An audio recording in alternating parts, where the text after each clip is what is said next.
இதுதான் வந்து நாங்கள் பங்கூர் ஐலாண்டில் ஸ்டே பண்ணியிருந்த ரூமு. ஆக்சுவலி இது ஒரு ரிசார்ட்டுக்குள்ளே தனித்தனியாக ஒவ்வொரு ஃபேமிலி தனியாக ஸ்டே பண்ணுற மாதிரி ஒவ்வொரு சிங்கிள் வீடு மாதிரி இருந்தது. ஃபுல்லாக வுட்டன் ஹவுஸு. நல்லா இருந்தது, நல்லா ஸ்பேஷியஸாக கம்ஃபர்டபுளாக இருந்தது. நாங்கள் ரூமில் வந்து பேக்லாம் வச்சுட்டு ரெஃப்ரெஷ் ஆகிட்டு ஸ்ட்ரெயிட்டாக சாப்பிட தாங்க போனோம். காலையில் பிரேக்ஃபாஸ்ட் வீட்டில் சாப்பிட்டுட்டு கிளம்புனது. பஸ்ஸில் வரும்போதெல்லாம் ஸ்நாக்ஸ் மாதிரி இடையில ஸ்டாப் பண்ணும்போது டீ அந்த மாதிரியே சாப்பிட்டுட்டு வந்ததுனால கொஞ்சம் ரைஸு காரமாக ஏதாவது சாப்பிடணும் போல் இருந்தது. அதனால் நாங்கள் வரும்போதே பார்த்துருந்தோம். மலர் கறி ஹவுஸ்ன்னு சொல்லிட்டு ஒரு தமிழ் ஹோட்டல் பார்த்துட்டு வந்தோம்.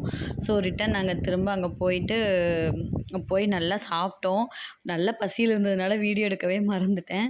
ஸோ அது மிஸ் ஆகிடுச்சு. சாப்பிட்டுட்டு சன்செட் பார்க்கறதுக்காக பீச்சுக்கு வந்துட்டோம். எங்களோட ரூம் வந்து நாங்கள் இறங்கின இடத்துலேருந்து ஸ்ட்ரெயிட் ஆப்போசிட் இறங்கின இடத்துலேருந்து ஒரு 4 கிலோமீட்டர்ஸ் மலையை சுற்றி போகிற மாதிரி இருந்துச்சு. அந்த சைடு பீச்சுக்கு பக்கமாக இருக்கிற மாதிரி இருந்தது. அடுத்த நாள் நைட் நாங்கள் அங்கேயும் போய் பார்த்தோம்.